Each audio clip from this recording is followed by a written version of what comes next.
I don't think that teachers or parents necessarily can make the other kids at school be nice to you. You can try and stop cycles of abuse where everyone is like being so mean and calling someone a particular name that maybe the whole class has developed for that kid.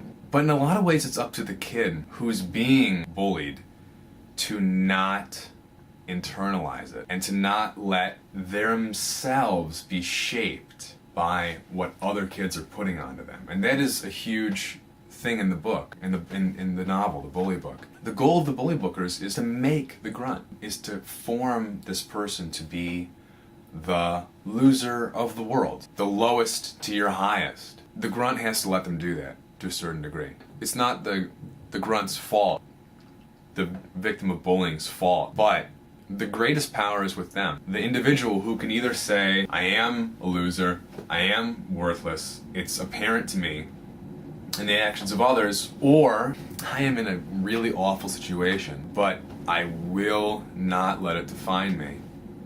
And I will find other ways to define myself. And that is so much to ask for a young kid. And it shouldn't be asked of a kid that age.